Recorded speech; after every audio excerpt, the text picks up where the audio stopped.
Assalamualaikum warahmatullahi wabarakatuh.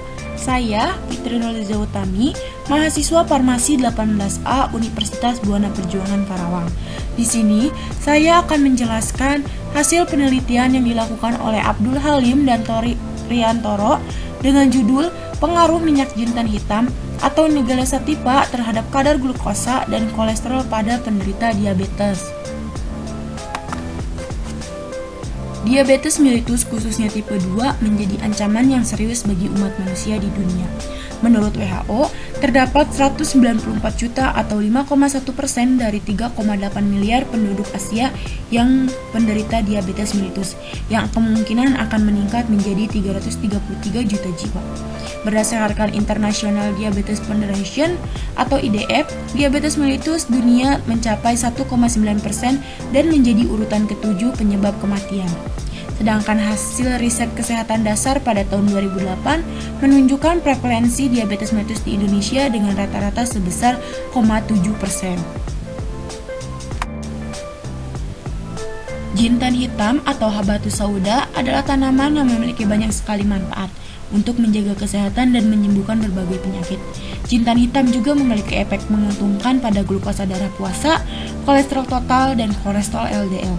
Jintan hitam merupakan obat yang mungkin terbukti bermanfaat dalam pencegahan dan pengobatan sindrom resistensi insulin, menurut Ahmad pada tahun 2008. Metode yang digunakan pada penelitian ini yaitu desain penelitian kuasi eksperimental to group pre-post test design.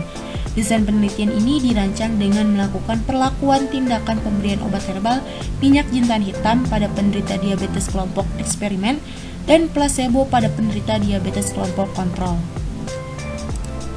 Hasil dari penelitian. Yang pertama ada analisis univariat. Berdasarkan karakteristiknya, maka didapatkan sebagian besar umur responden penderita diabetes mellitus berusia 50 tahun ke atas dengan jumlah 77,6%.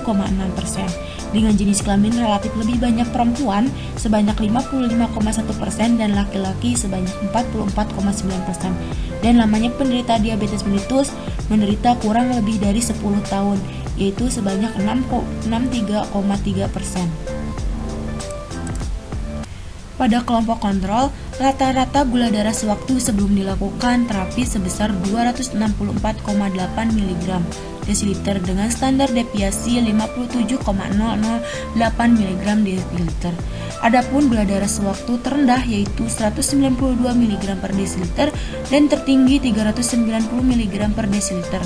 Dan rata-rata gula darah sewaktu sesudah dilakukan terapi sebesar 250,48 mg per desiliter dengan standar deviasi 59,581 mg per desiliter. Adapun GDS terendah sebesar 142 mg per desiliter dan tertinggi yaitu 378 mg per desiliter.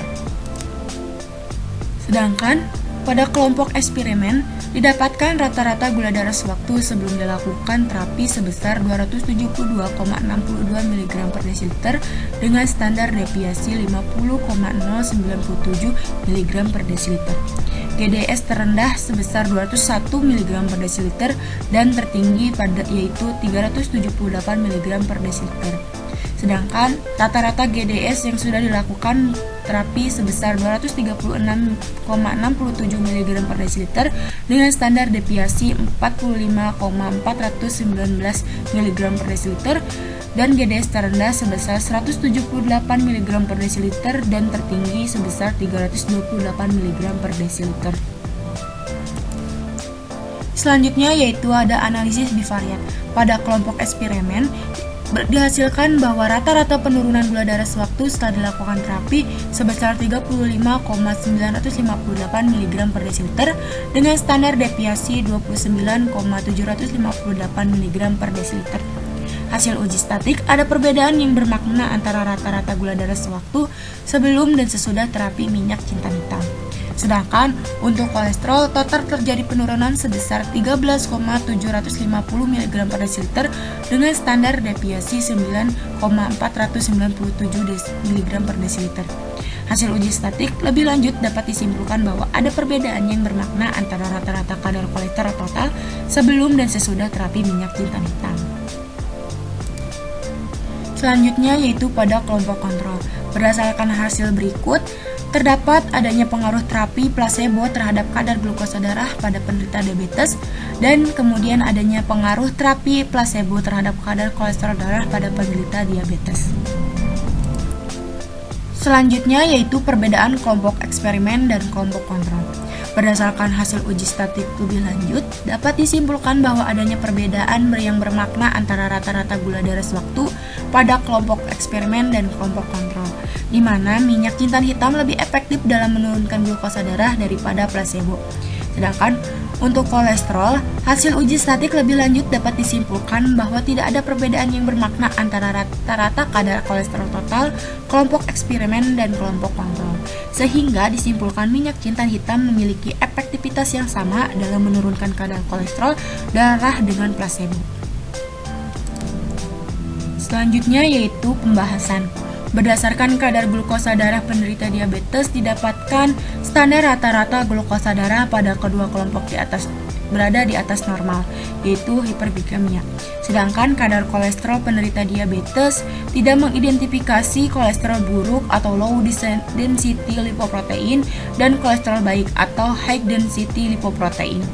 Sedangkan pada pengaruh jintan hitam terhadap kadar glukosa menunjukkan hasil penelitian adanya pengaruh yang signifikan penurunan glukosa darah dengan pemberian minyak jintan hitam sebanyak 6 kapsul sehari selama 2 minggu pada penderita diabetes tipe 2.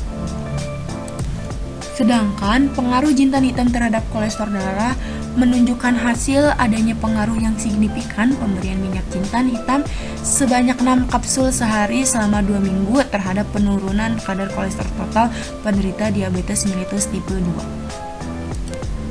Kesimpulan yang didapat pada peneliti ini yaitu dapat disimpulkan adanya pengaruh terapi placebo terhadap kadar glukosa dan kolesterol pada penderita diabetes. Hasil lain menyimpulkan bahwa minyak jintan hitam lebih efektif dalam menurunkan glukosa darah daripada placebo. Sedangkan untuk kolesterol, minyak jintan hitam memiliki efektif yang sama dengan placebo. Sekian penyampaian yang bisa saya sampaikan pada penelitian ini. Mohon maaf bila ada salah kata atau salah pengucapan. Wassalamualaikum warahmatullahi wabarakatuh.